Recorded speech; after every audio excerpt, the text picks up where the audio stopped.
Gurur Brahma, Gurur Vishnu, Gurur Devo Maheshwara, Guru Sakshat Param Brahma, Tasmai Shri Gurave Namaha. Tasmai Shri Gurave Namaha.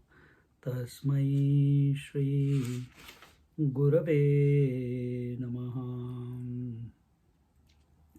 We are in Ajnana Khandana, Ignorance Denied, chapter 7 of Amrutanubhava, verse OV number 123. By transcending this difficulty, creation and in non-creation, the self has opened the doors of knowledge, seer and seen duality. This is all as if. And here we saw the 3 points. One is the adhisthana drishti, that whatever you look, the variety that you look, your attention, drishti is your vision, but your attention is on the adhishthan, your attention is on the substratum, your attention is on the essence, and you are not your attention is not carried away by the variety, but is stuck on the substratum. Second option was, the second vision is that of Rajju Sarpa, the snake and the rope, where the superimposition is seen and the substratum is lost. So this is the second vision, where our attention is not on the adhishthan, the basis, the foundation, but whatever is projected on it, whatever is superimposed on it, what is that? Name and form.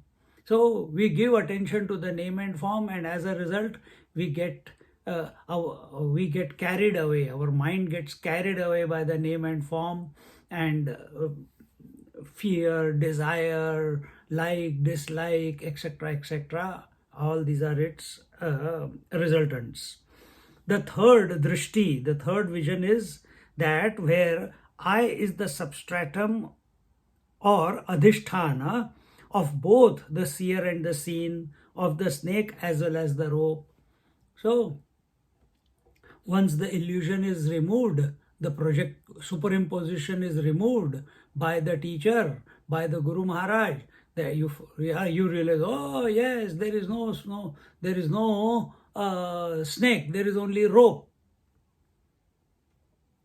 Similarly, in us, in the seat of sadhana, the student comes to realize intellectually, oh yes, I am not the body, I am not the breath, I am not the mind, I am not the intellect, I am the I. Yes, I am the I. This is also not enough. But this is one of the ways. So yeah, at least you are not lost in the projections, you are not lost in the superimpositions. You have come to, it is still a thought.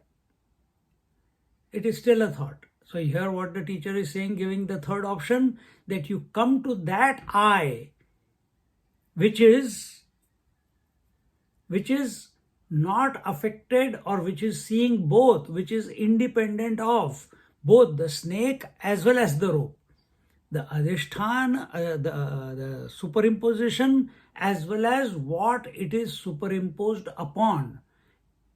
So here in the case of rope is the substratum on which the snake was superimposed. In us, I is the substratum on which the duality is superimposed. And as long as I remains as an idea, as long as I remains as an object of contemplation, and we say on the I the whole world is superimposed, meaning I, aham, is associated with idam.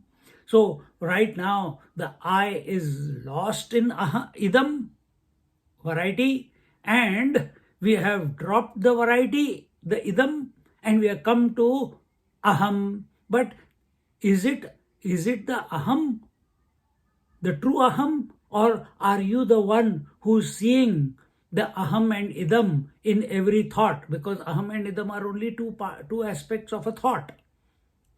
See, there are two. That consciousness, when it dichotomizes, it becomes as if the aham and idam.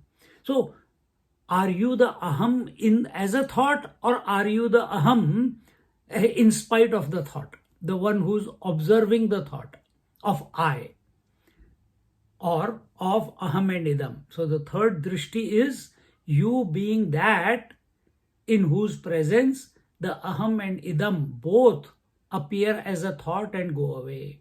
So neither are you caught up in the superimpositions, the names and forms, the qualities, the attributes, nor you are caught up in the substratum called I as a thought. Then you have come to the original. Otherwise, the self, consciousness, it keeps remaining a conscious conviction. That's all. Conviction in the mind. So this was told. When my attention is on the superimposition, I become the pramata. When my attention is on the superimposition, which is on the snake, I become the pramata. When the attention is on the substratum, I am the jnata. Jnata. In the former pramatrutva, one is conditioned by the superimpositions. In the latter, one is not. Now you can apply it simply. Chitta vritti nirodha iti yogaha. When you give zero value to the chitta vritti, and what chitta vrittis are there? There are two types of chitta vrittis. What are they? Aham and idam. Did you see the balloons? Yeah. Did you see the balloons going up? Yes, Swami. कहाँ से आ गए? You did like this. हाँ? आपने ऐसा किया ना Swami, वो आता है. Okay. Duality? I think when you नहीं आया, फिर से आया. do like this, the bubble also comes sometime with the Okay. thumbs up.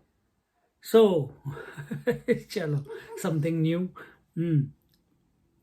So, what were we saying? That when we take the disposition of decoupling, today in the world everything is decoupling. Everyone is decoupling from each other. So here also we decouple. From what? From the couple. Which couple? Aham and idam couple. As a thought. Then you are in the right place. Then you are in the right identity of yourself. And that is what is told here. And when we are here he says, in the former pramatrutva, one is conditioned by the superimpositions. In the latter, one is not. If you are conditioned by the idam, if you are conditioned by the superimposition, then you have lost the plot. And if you are not affected, influenced, enslaved by the superimposition, then you are free. Just like if you are affected by the snake, then you will have the symptoms. If you are not affected by the snake, then there is no symptom. Then what will you do? Then you will take the rope and hang yourself. So you have to leave the rope also. In the third vision, so this was in the third vision, I is seen to be the supporter of both the first and second visions, but not influenced by either of them. This is Ajatavad, where I is the reality, and this I is the unspoken I, this I is the unobjectified I, this I is the thought-free I. Understand?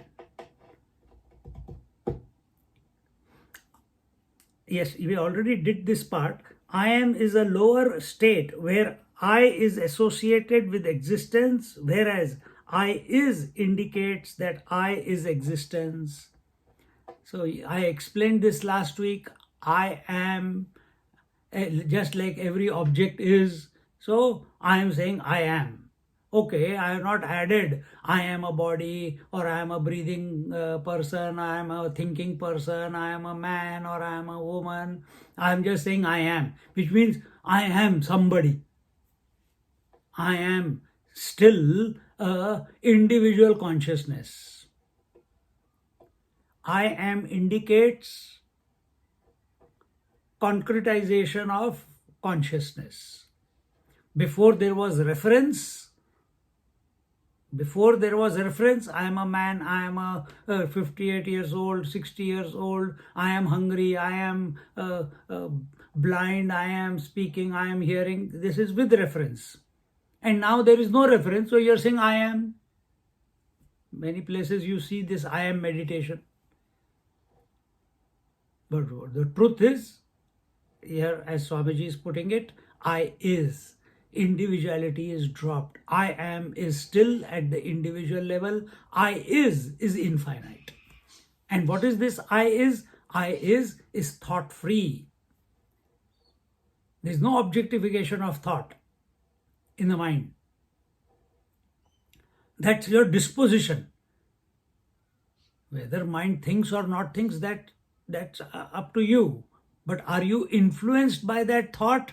That is what your position is, that I am uninfluenced. Whether the mind is saying I am, whether the mind is saying I is, whether the mind is saying I am man or woman, I am seeker or not, it is difficult or easy, but the witness in consciousness, it is unaffected, uninfluenced, uncorrupted by both the aham or the idam, or both by the idam. And when there is absence of idam, it is at the mind level, the maximum mind can go to is I am. He doesn't know what to say because there is nothing afterwards. So he comes up with a new idea. I am nothing. There begins the nihilist philosophy. So, since Ajatavad is not possible for everyone, lower levels of approach to the truth are taken up. This is possible, what we have just said, that you are beyond the snake and the rope, that you are beyond the adhisthana, your attention is beyond the aham and the idam. It takes a great refinement within you, within the mind, in order to go beyond the mind. It's not that that refinement is going to make you go beyond, but in that refinement, that which is always, that which is the reality, that which is not other than the true you, it reveals. That refinement is, the mind is going beyond the I know and I don't know. Both are concepts of the mind. So I don't know who I am, because you have dropped all that is coming to the nothingness or the absence. No, that is also to be, drop it. I know that I am, full stop. That also has to be dropped. So for that, refinement is required. For that, this intuitive ability to peep beyond by the mind. And in that peeping beyond the mind collapses. Or a sudden disposition comes about as a result, that an example I can give you, when you fall down or you have an accident, suddenly everything stops and you find yourself totally, it's not the true comparative, but just an example. It has its limitations. That you are sitting in the car and you're seeing everything whirling around. You just can't think. Another way, another example. You do that experiment after the class. In your room, go round and round and round and round, which we had all done when we were kids, and then you stop. What do you experience? The room is still going on round and round, but you are still. That time we didn't have or even now we have to develop that everything is moving around, but I am the unmoving principle. There it is the body, and if you identify with the body, that time it becomes a bit unstable. But go beyond. The mind is unstable, it is still going round and round because it is contemplating so deeply. But at that time it is very clear that you are the world, the room which cannot go around is going around. Isn't it? Exactly the same way. Consciousness, that which is dichomatizing into aham and idam, which consciousness cannot become two, yet it is becoming two. That room which cannot go around is seeming to be going around. That is our experience.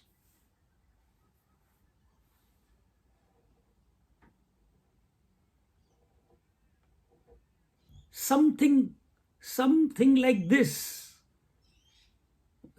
we can only tell you through examples. Something like this has to happen within ourselves, in our contemplation. That this whole world which is going on around, this whole world of waking, dream, deep sleep which is going on cyclically round and round and round, you separate yourself. Now, the whole contemplation is about how to bring about that separation. You cannot bring it about because you are already separate. You are already, you can say it's separate, or you are already independent by nature. You are already free. Atma is already free. Self is already free. You have to just recognize it. And the whole contemplation and all these angles of approach and discussions are being put forth so that we can recognize that we are not the one who comes and goes. We are the one who is constant. And everything that is coming and going is happening in my presence, but I'm not influenced by that, because all that is an impossibility. Just like the moving of the room is an impossibility, but yet your mind experiences it. Exactly the same way, this whole world is moving around. It is an impossibility.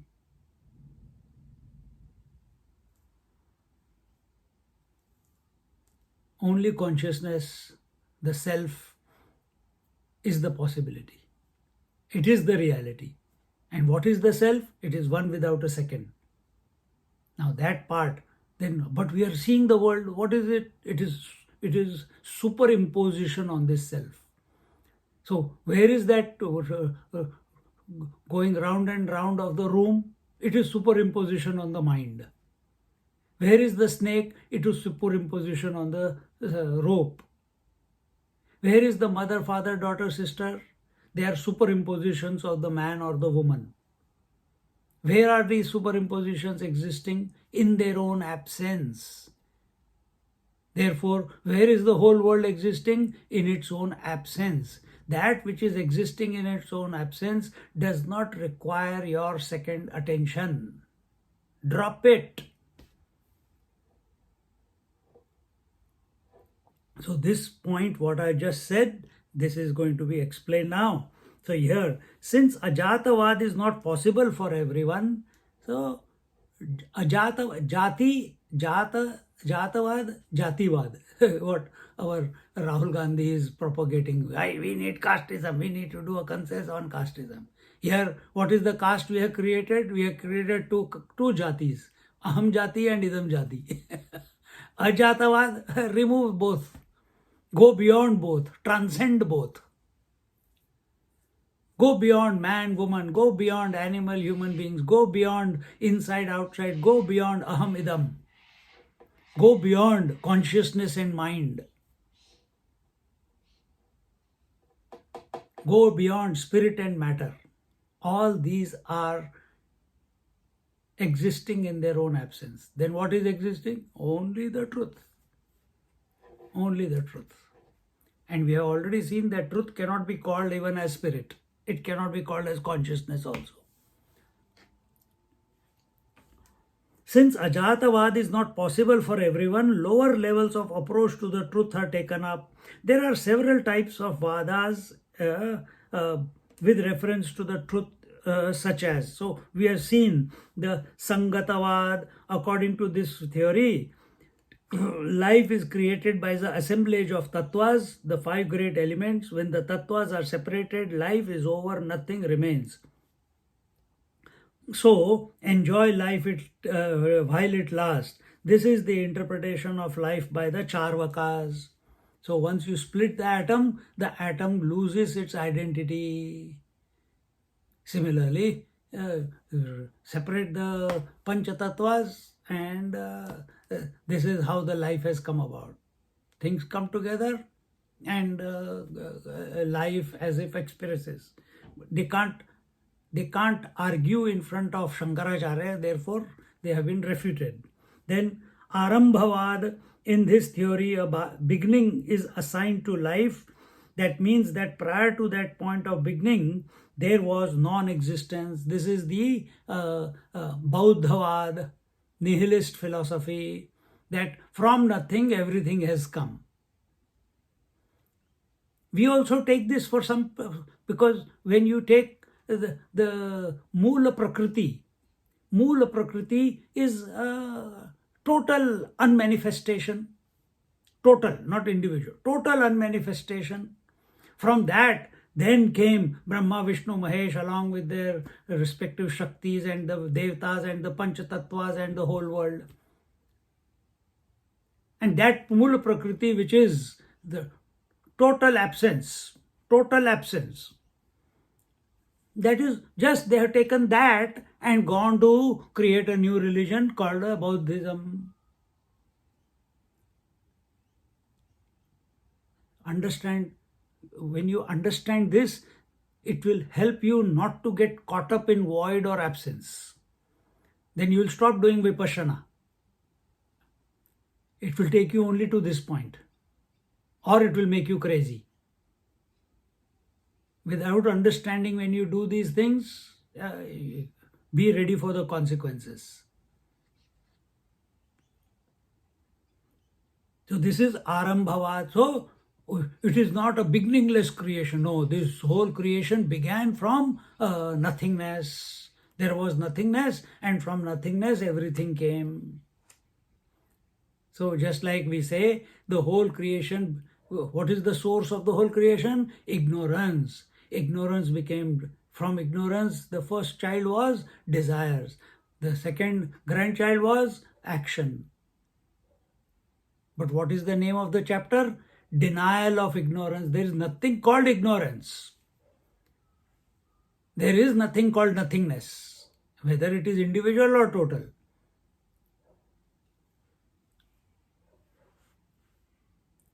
Catch the subtlety of the thought. And you can do that only when you apply it to yourself. You can see the shadow, but there is nothing called shadow. You see a wave, but there is nothing called a wave. There is only water. You see an ornament, but there is nothing called an ornament. There is only gold.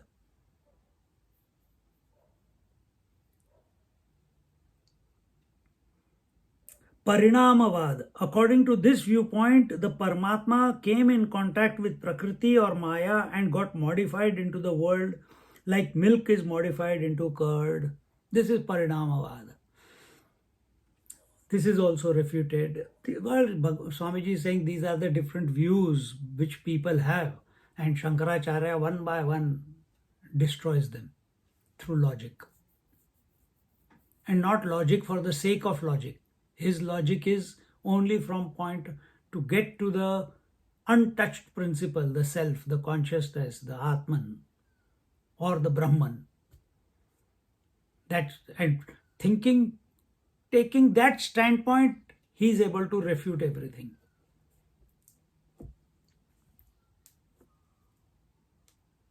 And the last one is, no, second last is Jada Parinamavad. This is the view of the Sankhyas, wherein they say that matter is inert and Purusha is consciousness, and when matter and Purusha come together, the world of experience is born. So what is experience? Experiencer plus experienced plus the instrument of experiencing is equal to the experience is taking place. Similarly, at the totality level, what is it?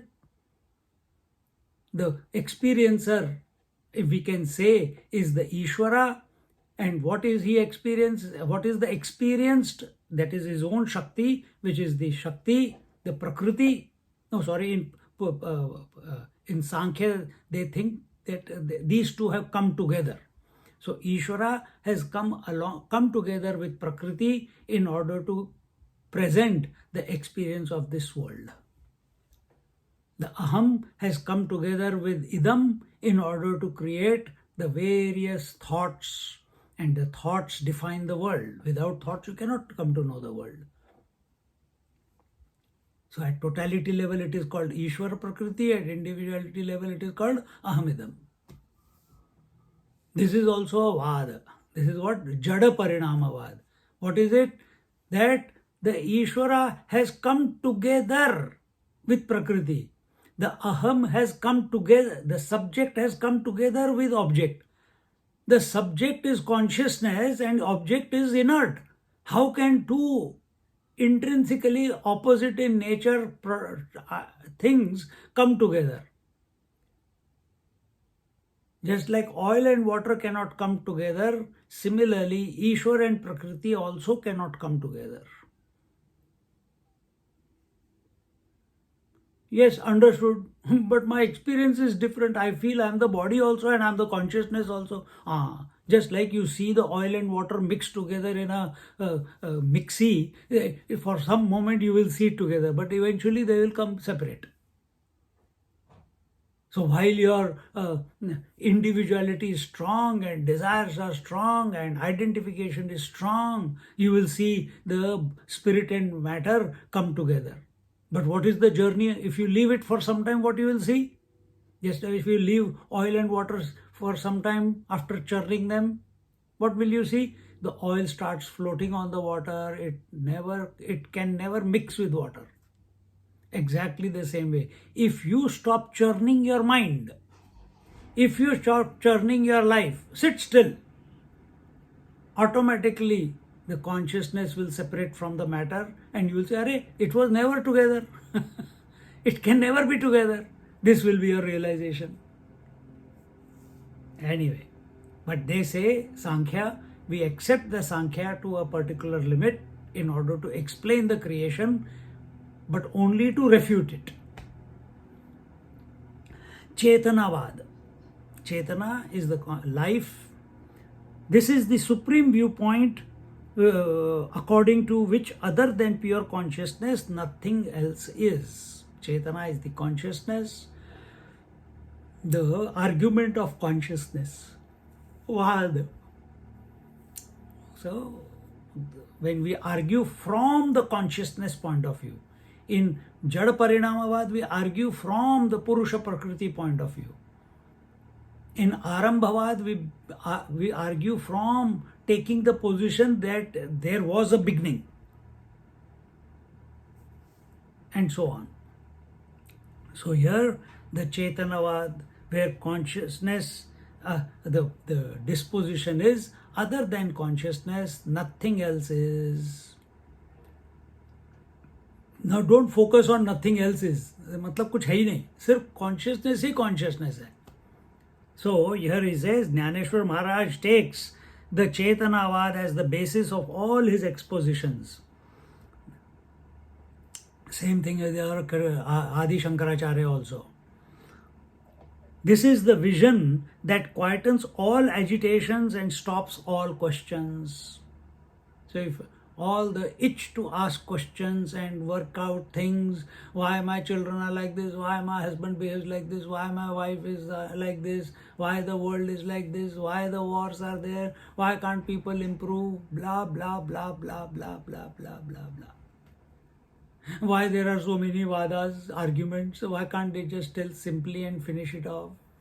Why there are so many scriptures? Why? We want to know everything. How do we want to know everything? Objectively. There is no end to objective knowledge. Narad Muni and Hanumanji, both of them are masters in 64 Vidyas. Yet they were incomplete.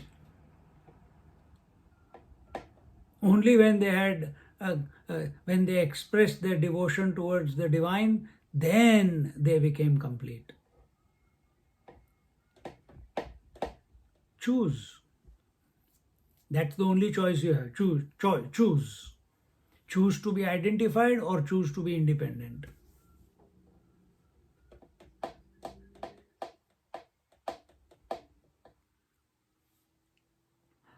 This is the vision that quietens all agitations and stops all questions. The more our mind is oriented towards the conscious principle, maybe initially to I as a thought, then I am, and then go beyond. If we have the courage and the stamina to inquire subjectively into the I, to that directly proportional to that, the agitations and restlessness of the mind, the thought eruptions in the mind, they will subside. The more you have the stamina and focus to think about sleep. You all think about sleep every night. But you have never questioned this. What is sleep? You have never questioned. But yet your mind is thinking about sleep, but it doesn't know what sleep is. It's not an object. It doesn't have any contours. It's just a word in your mind, sleep. And it means, it's bliss. It means where there are no thoughts. And you keep thinking about sleep and your mind becomes empty by itself.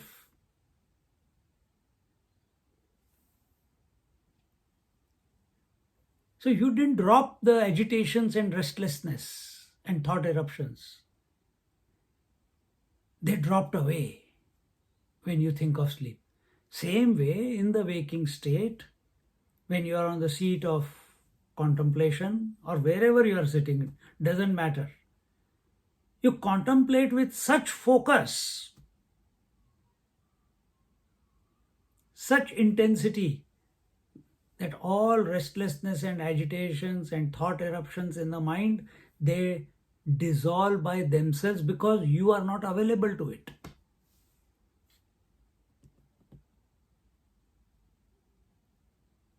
When there are no thoughts in the mind, will you have any questions?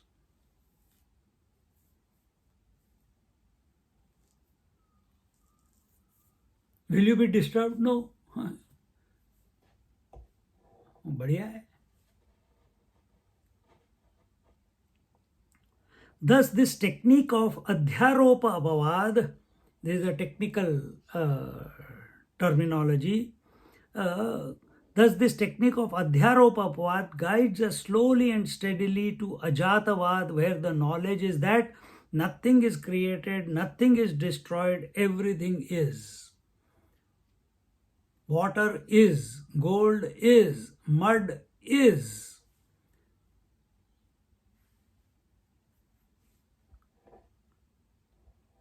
So whether that mud becomes a pot or a saucer or a cup or a tumbler,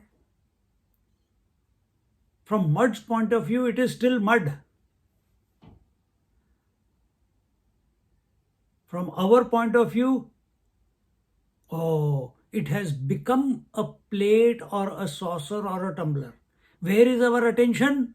Our attention is not on the mud. Our attention is on the utility value of the form that the mud has taken, and how I can use it. Our utility value on the ornament takes our attention away from the gold. You're getting it? So your attention is on the superimposition. Your attention is not on the substratum. Zara socho, thoda sa. And this is what we are doing in the world.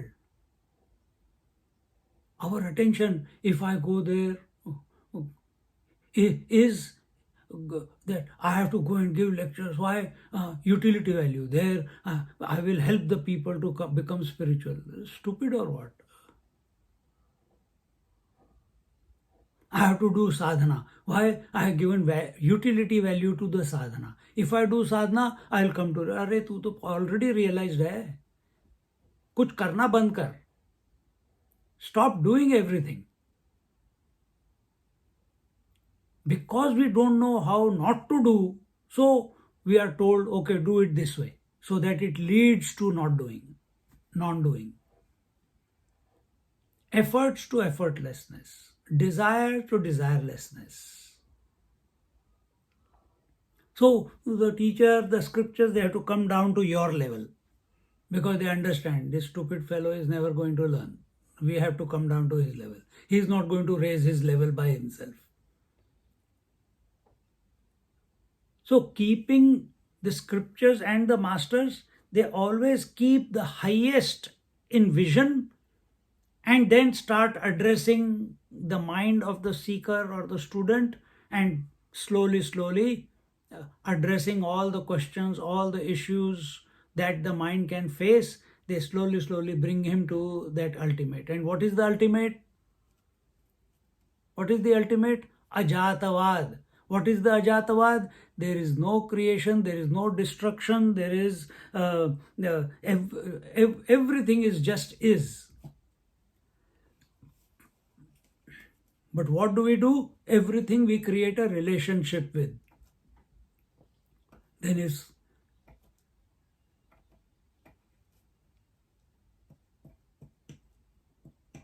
फिर क्या करूं, हाय मैं तो बूढ़ा बन गया.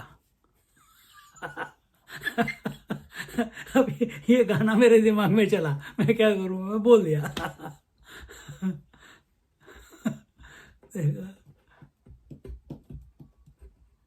Just accept everything. We don't accept. If it is rain, we want sun. If it is sun, we want rain. If it is low interest rate, that is also a problem. If it is high interest rate, that is also a problem. If it is good health, how come I am not getting any problems? And when there are problems, how come I am not getting good health? If there is no hunger, for whole day I did not eat anything, why I didn't get hungry?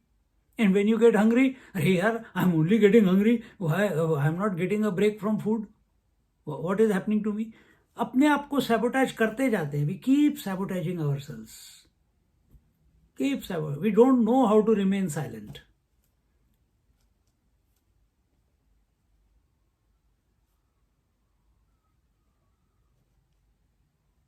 Very crude example. You must have all noticed it.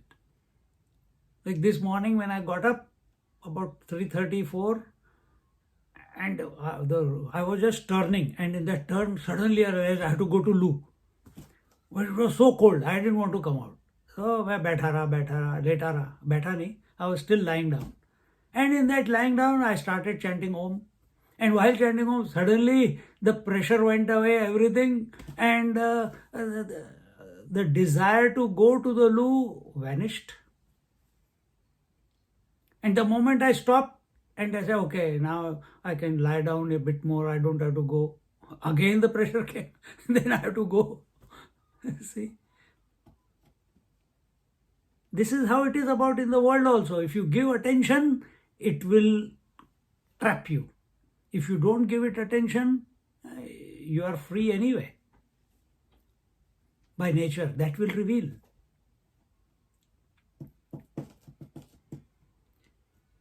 The world is never created because the world is not.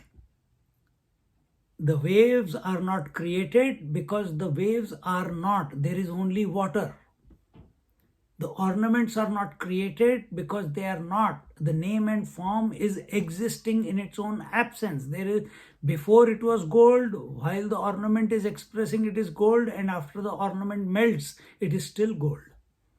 Before the wave there was water, during the wave there is water, and after the wave dies also it is water.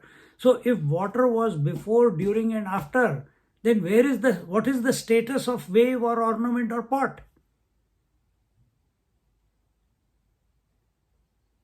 It's existing in its own absence. Exactly the same way. Before the thought, you are the consciousness. During the thought, you are the consciousness. After the thought, you continue to be the consciousness. What is the status of the thought? Got the answer?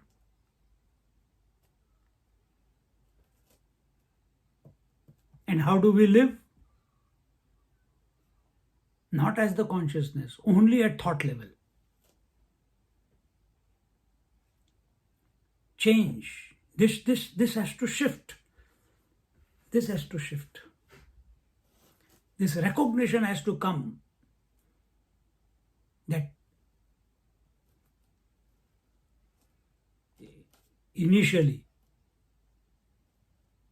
well, I should not say, I was going to say thinking is a trap, but I will withdraw that. Stop fighting with thoughts, because if you think if it is a trap, then the trap will continue because you are giving it attention. You remain focused on being the consciousness. Everything else will solve itself out. The world is never created because the world is not. Truth alone is. Talk about creation is only a fallacy of the concept of time.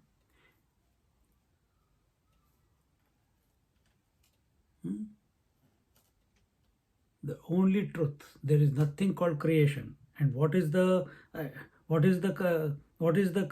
creation? Creation is nothing because there is only there because there is time.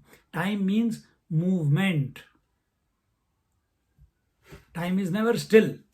Time is always moving. 1, 2, 3, 4. Second after second is changing. And when the time is moving fast,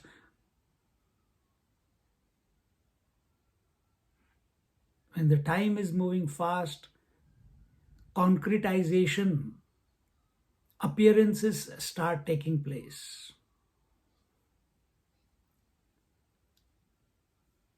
Just as when time is moving fast, when you are rotating in one place at a great speed in the room, that which was not starts appearing. What was that? The inert which was fixed on the ground started appearing as moving. Similarly, as time starts moving,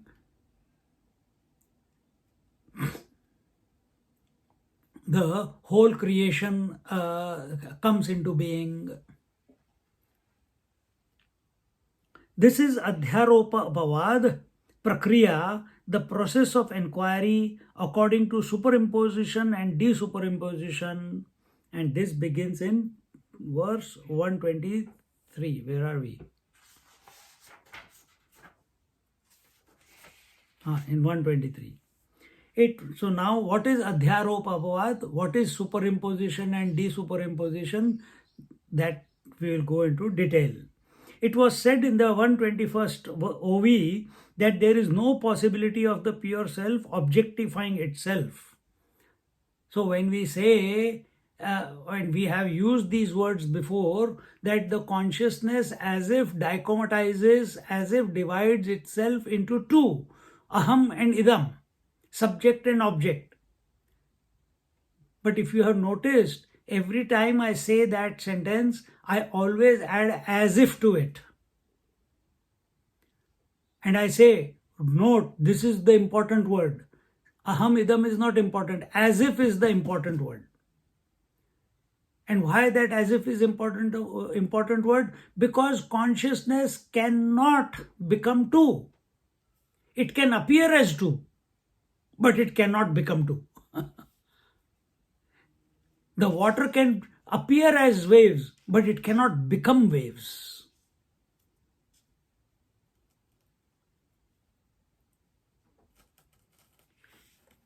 See, you can appear as mother, daughter, sister, but you will always be the woman.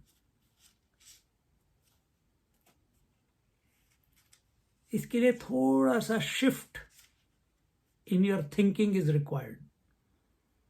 The old ways of thinking have to be put on the bench. If they keep playing the old thoughts, the old default settings, then you'll keep losing the match. Fresh blood has to be brought into the team. Scriptures are the fresh way of thinking, which helps you to ever remain victorious. And what is victory here? Being the self.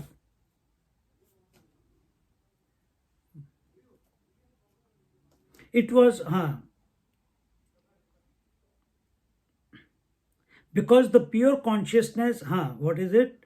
That there is no possibility of the pure self objectifying itself, because the pure consciousness has transcended the difficulty of not being able to objectify itself by manifesting as the subject and object without coming under the influence of the duality of subject-object. Now, this is from, you understand. Will the appearance of waves ever stop on the ocean? Never. Will the appearance of mind, in other words, in brackets, subject-object duality, will it ever stop? As long as life is there in this body, will the appearance of thought, and what is thought? Subject, object, and instrument of knowledge. Will this ever stop? It is not going to stop. It is going to continue, incessantly continue. We have to negotiate through this whole phenomena. It is a phenomena. Because what is a phenomena? Again, come back to the definition. That which exists in its own absence is phenomena. So what is the mind? It is a phenomena. It is existing in its own absence. Then what is existing? Consciousness. Where is that consciousness? You are that consciousness. What is the wave? Phenomena. What is the wave? Essentially, water. What is the nature of water? Infinite. So what is the nature of consciousness? Infinite. Where are the waves appearing? Only on the surface of water. Where are the thoughts appearing? Only on the surface of consciousness.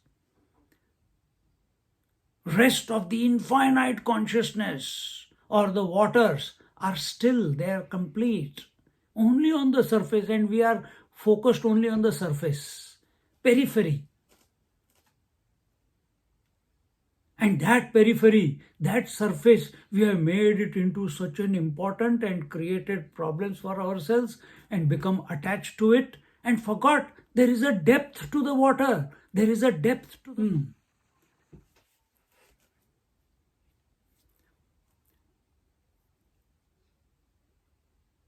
So the consciousness, the the mind is existing in its own absence.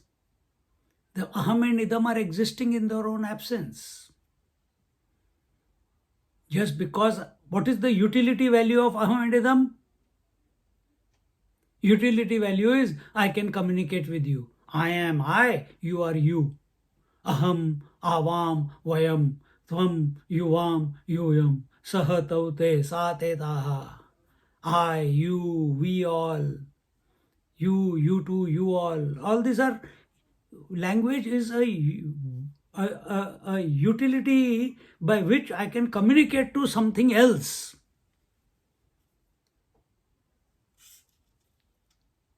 But those Mahatmas who have come to realize that they are everything, they don't need to communicate.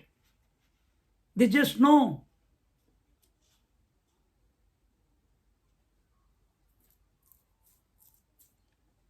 So यहाँ पे, here it says,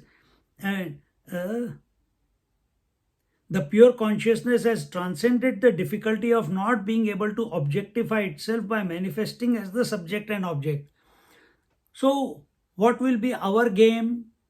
Our game or our approach or our seeking or our inquiry must lead us to a point where we are able to declutch ourselves from the phenomena of thought appearing and disappearing. Thought being subject, object, and instrument of knowledge. We cannot stop it, but we have to find a way. Right now, I think you are listening to me only because you give importance to through the words. I am speaking because I give importance to the words.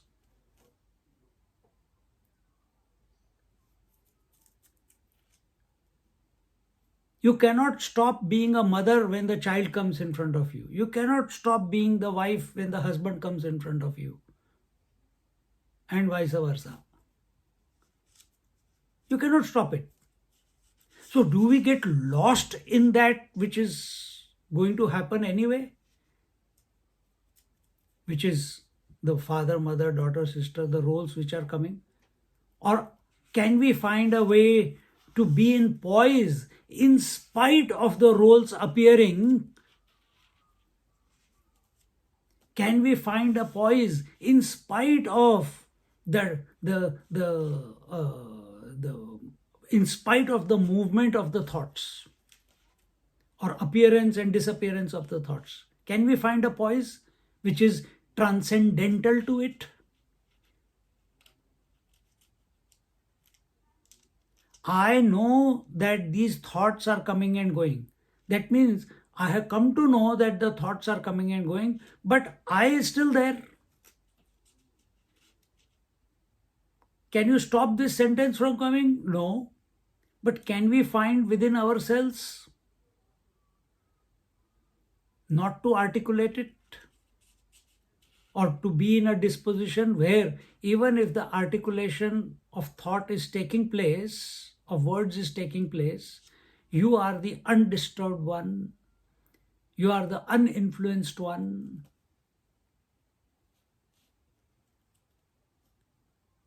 That is your natural state. For that, you have to dive deep into yourself. The wave has to dive deep into the waters to find out it is the unchanging one. Dive deep does not mean ghus jao andar. Dive deep is just recognition that I have always been. I am. Initially, I am. Initially. Witnessing consciousness, I am. Atma, I is.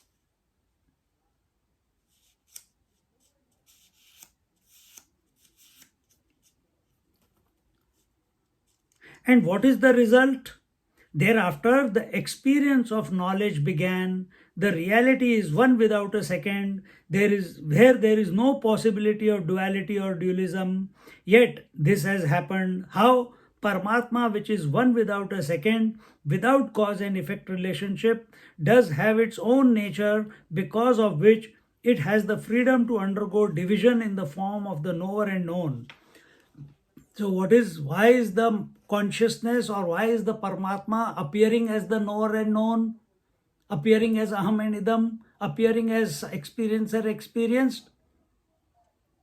It is in its inherent nature.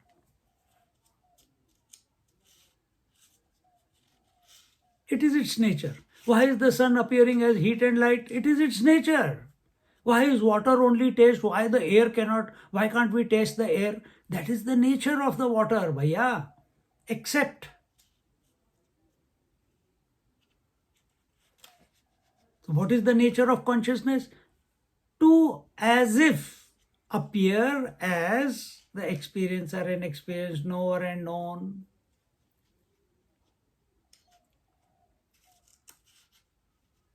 So we will never be able to stop the mind from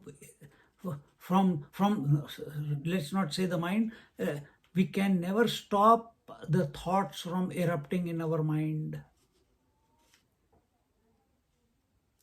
They will keep coming. There might be gaps between the thoughts.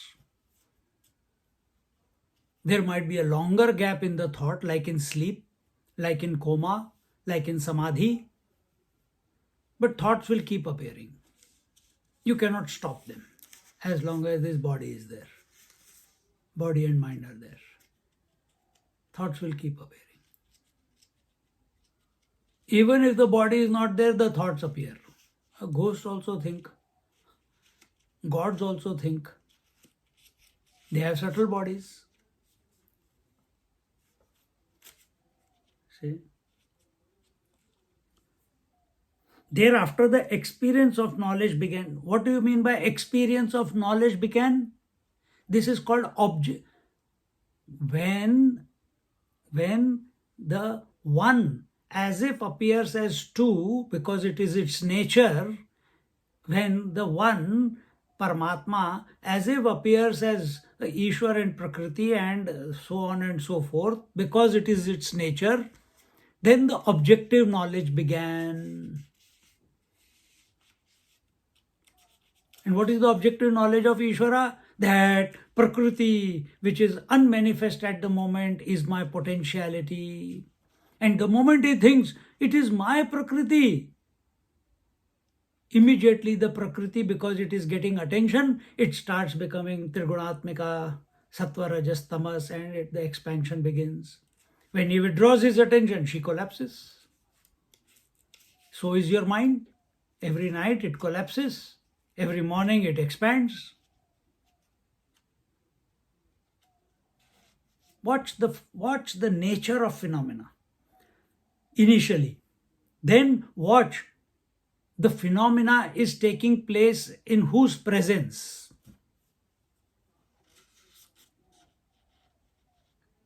And the truth about the unchanging principle will be directly proportional to where your attention is. If your attention is on the outside phenomena, then you will say, I am the person. If your attention is on the phenomena of breath, then you will be the unchanging principle there. Then your attention is on the phenomena called thoughts, then you will be the witness in consciousness.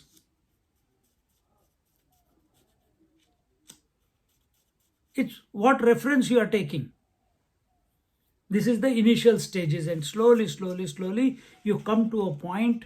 You come to the come to a point where, in that,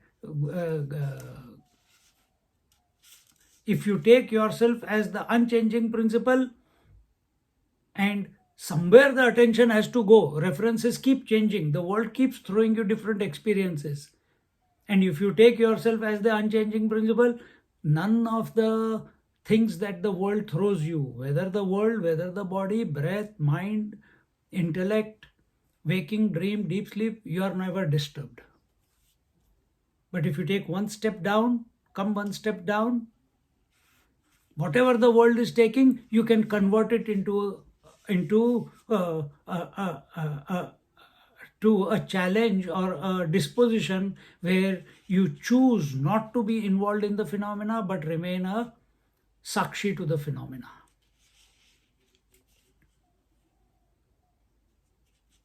This choice, this is the only choice we have.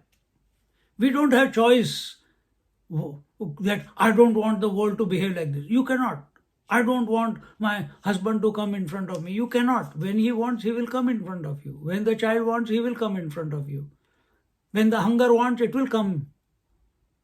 When the sleep wants to come, it will come. You cannot stop it.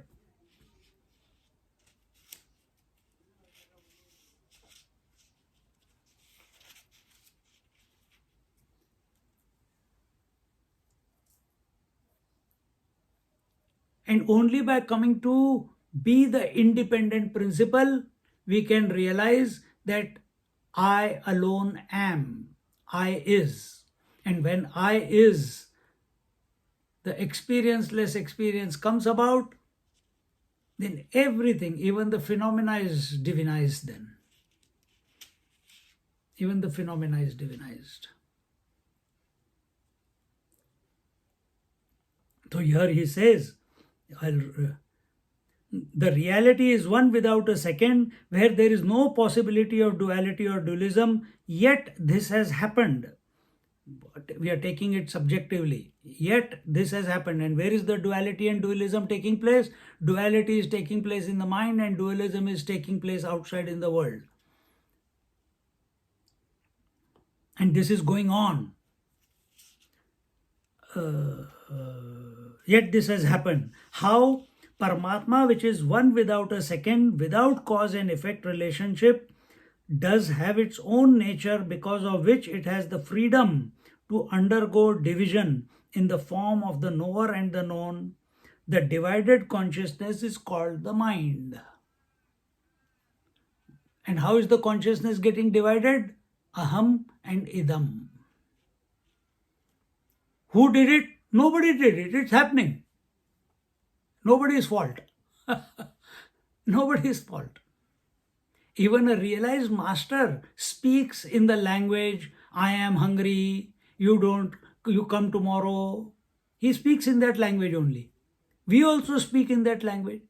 So where is the difference, Bhaiya?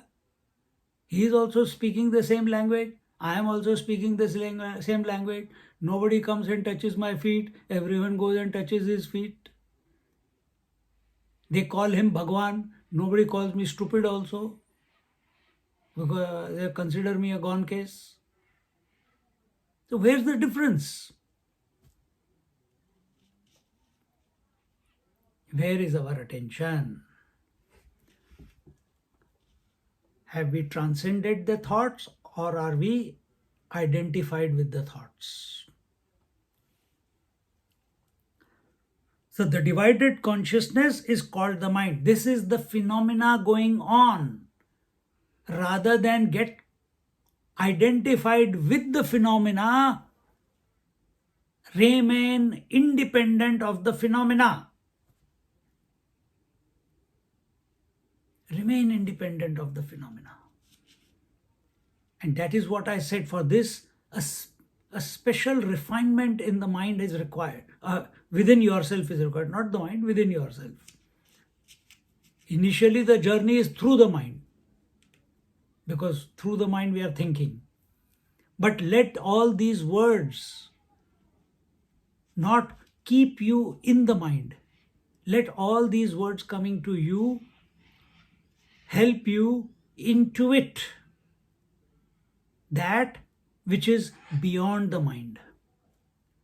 And that cannot happen objectively, because you are the one who is beyond the mind. You have a mind, that mind is thinking, that mind is listening, that mind is understanding, that mind is confused, that mind may have questions, but everything is by way of thoughts. So don't worry about questions and answers and understand. Everything is thoughts. Are you the thought, or are you the witness of the thoughts? Even better, one step further. Are you the thoughts, or are you the witness, or in your presence thoughts and understandings are happening and unhappening?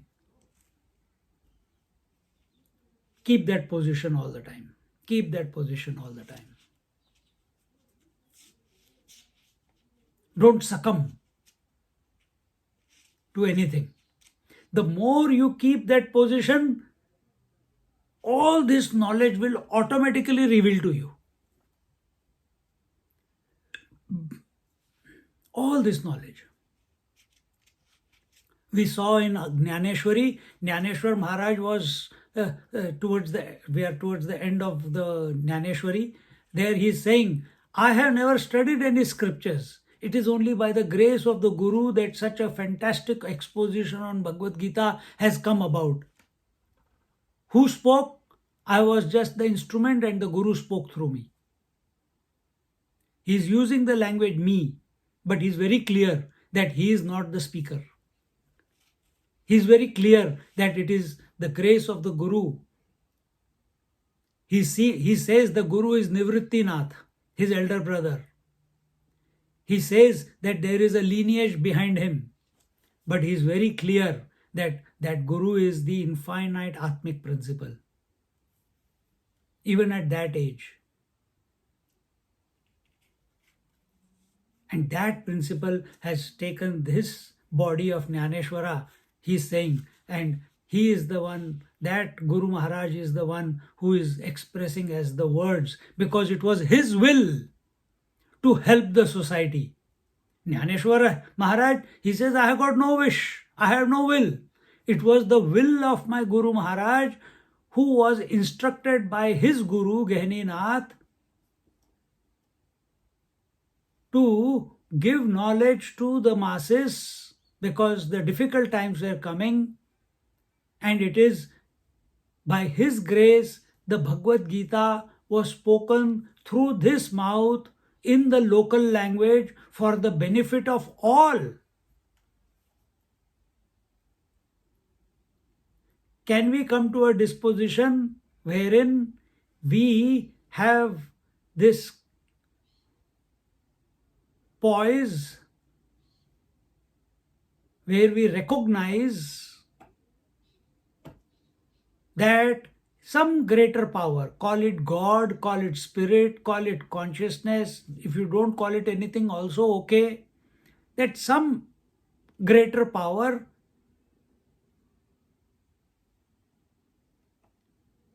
is expressing through us as thoughts, as senses, as sensory perceptions.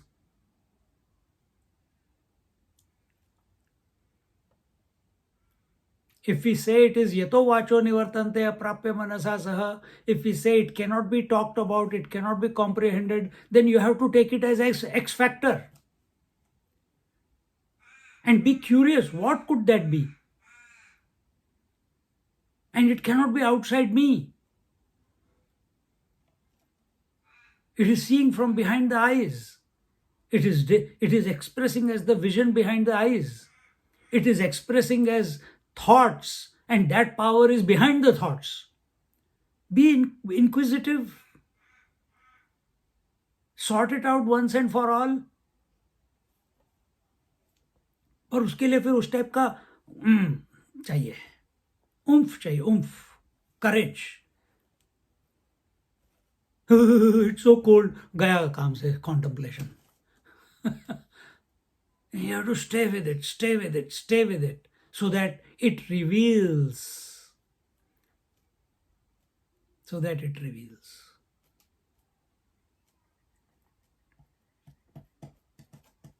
You know, just like in our India villages, there is a hand pump. You keep pumping and pumping and pumping and pumping. पहले तो कोई पानी नहीं आता, सिर्फ आवाज आती है. उसके बाद some spurts of water come. Again there is empty air, only sound is coming. And suddenly when enough pressure has built up, then the water starts flowing. Same thing is with us also. Build up the critical stamina, so that there is continuous flow of revelation. Because at the body level and mind level, that flow is continuously happening. We are not recognizing it, that it is the one alone as expressing as many. We see it as separate. This world is difficult, I have to become realized. This is separation. We have not caught the secret yet, that everything is one. And whether everything is there or not there, one does not get affected.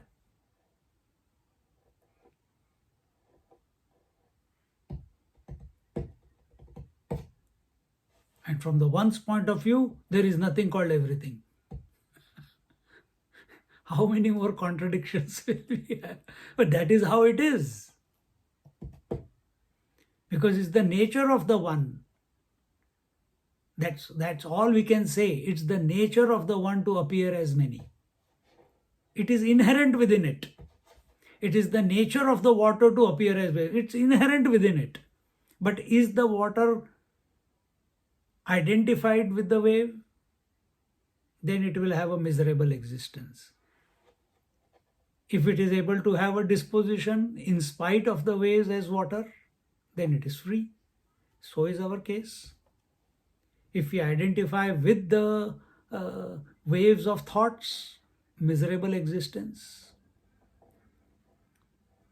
If we can be in spite of the thoughts, we are free.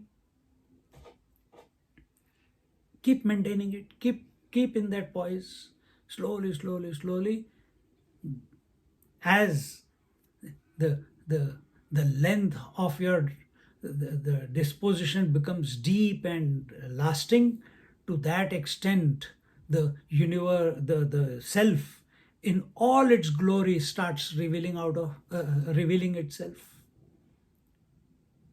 And what does it reveal? It reveals its infinite nature.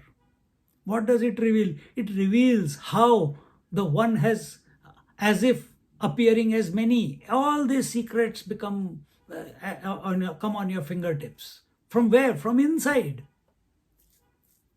And you're not even thinking. How come I come to know? Because you will not be there, therefore you will come to know. Because as an individual, you cannot come to know. As infinite, you don't need to know because it is your nature. सोचो जरा, how wonderful that is. ये मैंने भी कभी नहीं सोचा था, अभी जो मैंने बोला.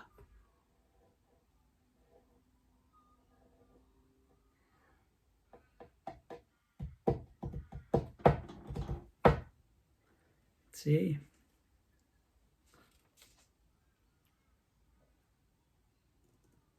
the divided consciousness is called mind. The mind is a flow of two kinds of thought, aham vritti and idam vritti.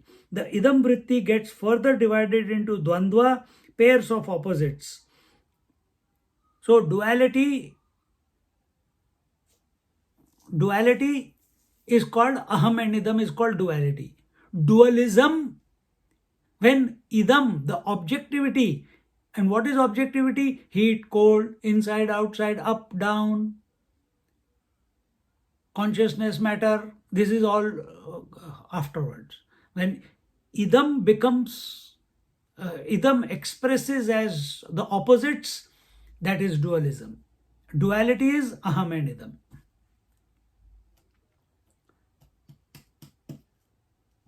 Two kinds of thought, aham vritti and idam vritti. Vritti means thought. The idam vritti gets further divided into dvandva, pairs of opposites. The idam vrittis are independent of the aham vritti.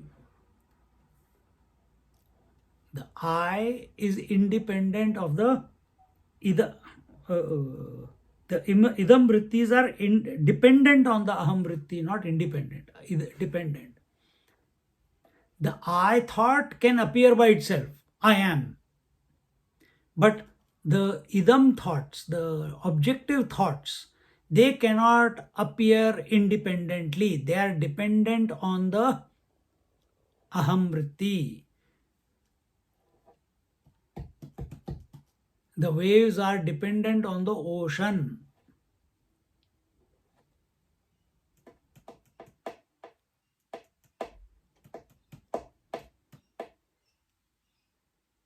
So what is contemplation then? Recognizing that all objective thoughts have no independent existence. All objective thoughts are dependent on the I thought.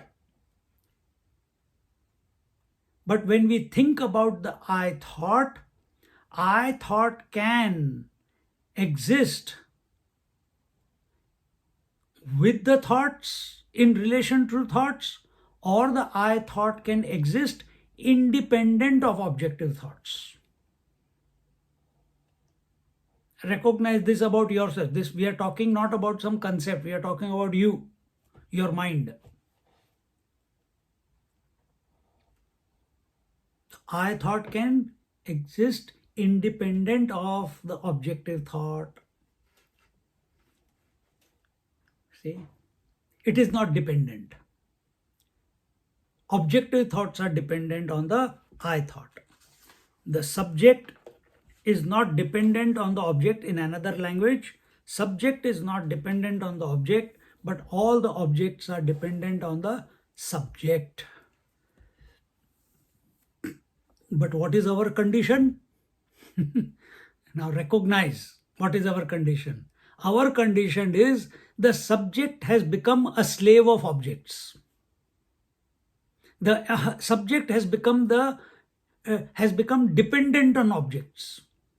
What is that object? That object is your thoughts. That object is your senses. So we have become slave of our thoughts. We have become slave of our convictions. We have become slave of our conclusions. We have become slave of our senses. We have become slave of our body. We have become slave of heat and cold. We have become slave of hunger and thirst.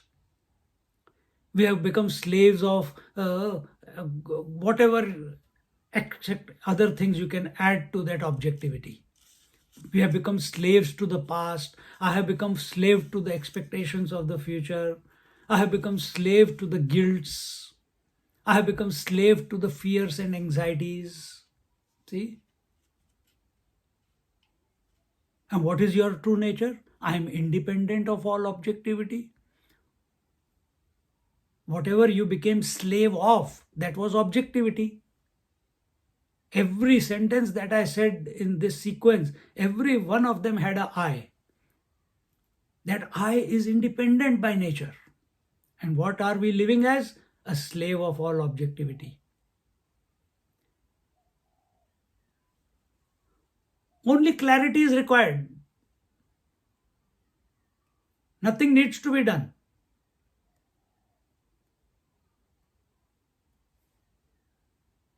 And once that clarity comes, live with that clarity day in and day out. When the idam vritti is other than the aham vritti, it is called the mind. When the idam vritti is absorbed in the aham vritti, the mind disappears. This is today's meditation. When idam vritti, the object is separate from subject, it is called mind. When object merges into the subject, mind disappears. So I keep thinking, I am man, I am woman, I am this, I am that, I am body, I am breath, I am mind, I am, आखिर में I am आ गए. I am consciousness, I am the Atma, I am Brahman, I am Brahman, I am Brahman. Still the mind is going on. Then the Brahman also goes away. I am remains. I am. Now what is happening? Objectivity has gone, but I am objectifying myself. I am objectifying the self itself. I am I. अबे बेवकूफ है क्या? Are you stupid?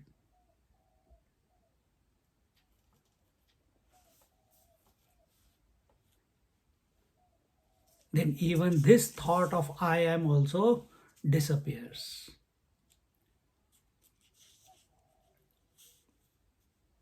See? The I has always been independent. It has never, never, never become attached to anything. If it was attached to waking, it would not have allowed the dream and sleep to come. It would have remained with waking day in and day out. But your experience is different. Every thought is coming and going. Everything that I gets associated with, the idam, the objectivity keeps coming and going. Different objects keep coming and I keeps associating with them. We have to find a way where I associates with I. Initial stage. I gave the example where the I associates with nothingness, which is called sleep. Which is called sleep.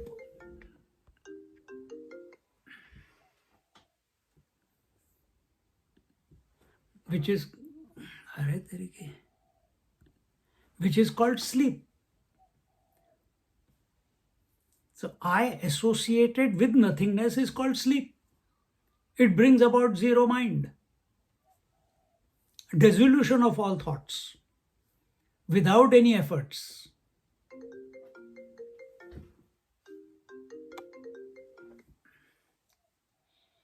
Similarly, if we can, what did I say?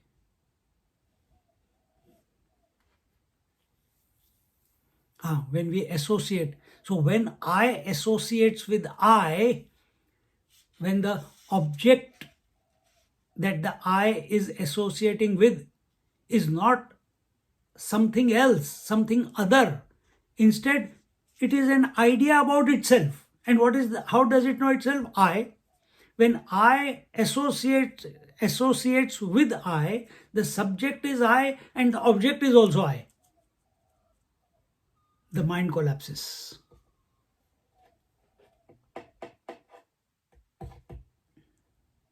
Then what happens? Then you don't go to sleep.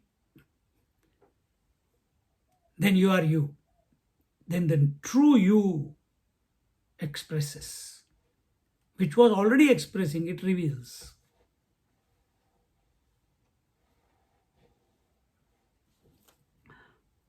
The pure undivided mind is called consciousness and regains pratyabhijna. It recognizes its own undivided blissful conscious existence.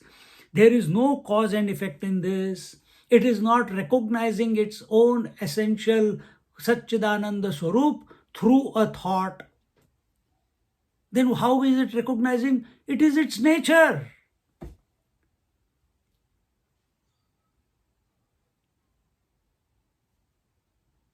Do you keep saying to yourself, I am the body, I am the body? You just accept it. Same way, at this point, the consciousness recognizes that it is ever existing, all-knowing and blissful continuously.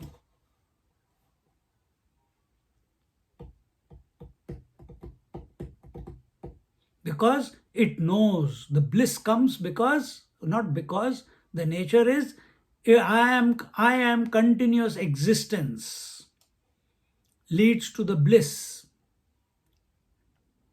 I am continuous existence is a thought-free disposition, not through thought. You may hear it, but it must lead to the thought-free.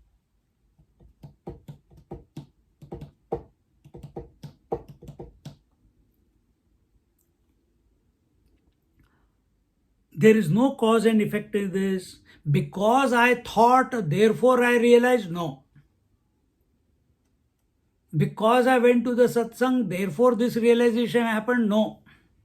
Because a great master said, therefore it happened. No. It is your nature. It is your nature.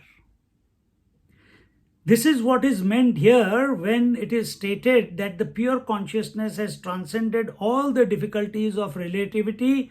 that is all traces of subjectivity and objectivity are absent. All traces. What are the traces? Thoughts. The outside objectivity is nothing but a thought in your mind. Your identity with this body is nothing but a thought in your mind. So when we have, the seeker has transcended all the difficulties of relativity, because this relativity will keep expressing itself. That is the nature of the mind. In other words, it is the nature of consciousness to appear as aham and idam. That is going on. It is the nature of the waters to express as waves. It is going on. Sometimes there is no wave, sometimes there is wave. Sometimes there is many waves, sometimes there is a big wave, sometimes there is small wave, sometimes there is a longer wave, sometimes there is a shorter wave. This will go on. When we transcend this relativity, when we transcend the aham and idam play, expression,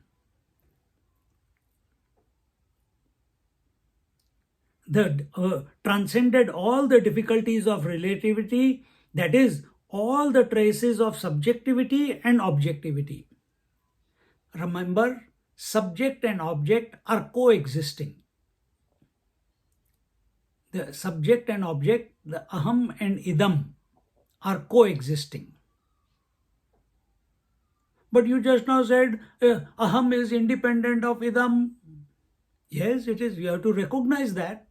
And when you recognize that, then you will be out of your mind. Literally. But till you are in the mind, it is. Even if the object of contemplation is not the objects of the world, if the the object of contemplation is I, even then you are in the mind. The I is contemplating on I. You're still in the mind. You're still caught up in the relativity. There also the subject I is thinking of object I. And as long as this I is objectified, realization is far away. We have to recognize, how can I think of I? And therefore, what was the Ajatavad? Ajatavad was where you see you are independent of both the snake also and the rope also. So here you have to recognize that you are independent of both the subject also and the object also.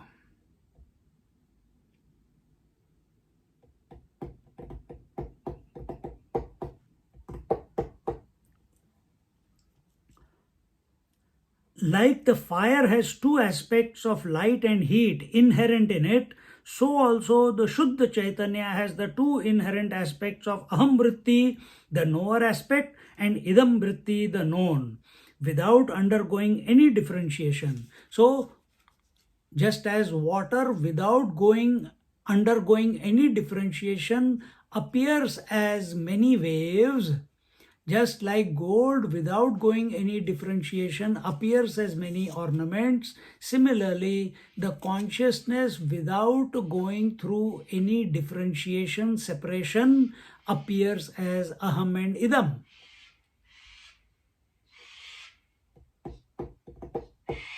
Now see the impact of this statement. That aham is as if the expression, just like wave is nothing but water, then here aham is nothing but the infinite consciousness and idam is also nothing but infinite consciousness. Wave is nothing but infinite waters, but because that water is identified with its name and form, it becomes limited. Similarly, the subject in essence is infinite consciousness. Object in its essence is infinite consciousness. But as if identified with the object, I am only this body. Dig your grave.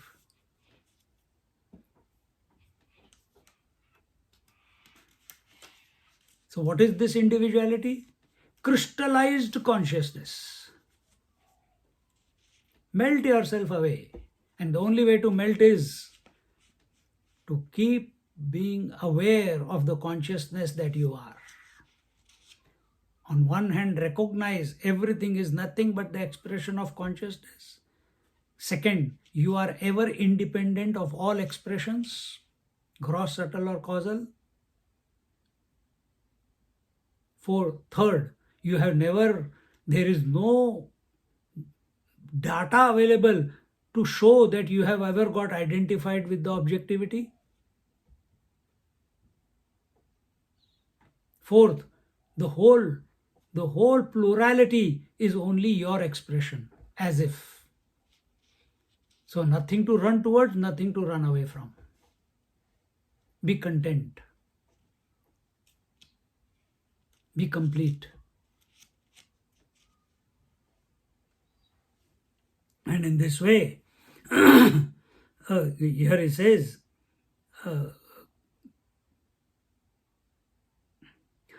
like the fire has two aspects of light and heat inherent in it, so the Shuddha Chaitanya has the two inherent aspects of Aham Vritti, the knower aspect, and Idam Vritti, the known. Without undergoing any differentiation, it is able to manifest as subject and object duality, like the ocean and the wave. In Shuddha Chaitanya, the pure consciousness, there is neither existence nor non-existence. There is neither ignorance nor knowledge. There is neither joy nor sorrow. Hence it was said earlier that there is no possibility of the usage of words in the realm of truth. This we have seen in the word Satchidananda in one of the chapters before, that the word Sat is used for the truth to counteract, to neutralize untruth. Asat. Sat versus Asat. Sat is used to neutralize Asat. Chit is used to neutralize Achit. Anand is used to neutralize Dukkham. Because no words can stick. Yato vacho nivartante. There is no straight answer to this. It is through the contradictions you have to suss it out, suss yourself out, who you are, through the contradictions. You are using words, yet you are beyond the words. The moment you say, I understood yourself, aprapya manasa, you cannot understand anything. The moment you say, it is all because of Guru, Guru says, I cannot teach and you cannot, there is no teacher and there is no seeker. I cannot teach and you cannot learn. करें तो क्या करें, पागल हो जाएगा आदमी. You're so mad. The moment you say something, exactly the opposite comes. So that this is done so that no conviction remains in the mind of the seeker. The teacher is helping the seeker to be subjective, to accept that he is the source, he or she is the source, but there is no linga bheda there, there is no male female there.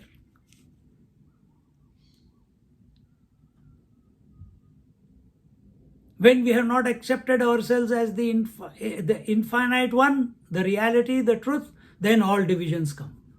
Aham idam.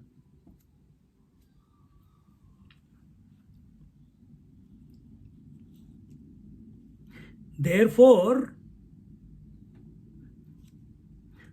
the pure consciousness has none of the pairs of opposites. Where are the pairs of opposites? Only appearing on the surface of the infinite consciousness, just like the waves are appearing only on the surface of the water. Now don't start imagining consciousness as water. अरे उसके आगे तो space भी है, emptiness भी है, sky भी है, earth भी है. No, no, no, no, no, no, no. So where are the thoughts appearing? Only in the only as the mind or in the mind. Therefore, the pure consciousness has none of the pairs of opposites, and yet it has manifested as knower known as the relative perceptions, like the sun's light supporting both the darkness and the reflected light. So also the pure consciousness, which is beyond jnanam and ajnanam, manifests as the multiplicity of creation out of its own glory. So this is the glory of the reality. That what is the glory? It's a play, it's a leela. It is its nature.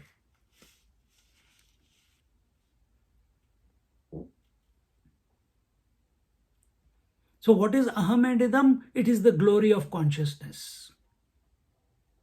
When you talk about the consciousness with reference to aham and idam, that consciousness is called as mind. When you talk about Shakti, then you call that consciousness as Ishvara. But who is Ishvara and Shakti or Prakriti? They are the glory of the Paramashiva. He alone is manifesting as both the Purusha Prakriti, the Ishvara and the Shakti, Shiva and Shakti. Therefore, that word as if is very important.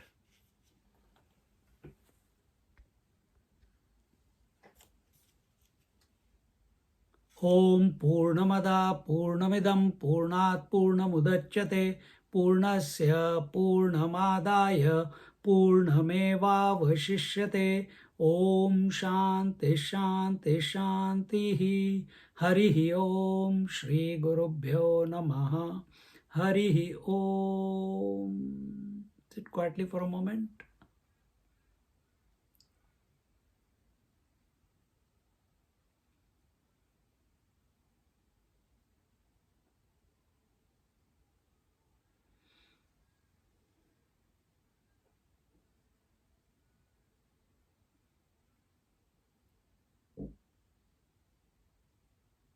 Hari Om.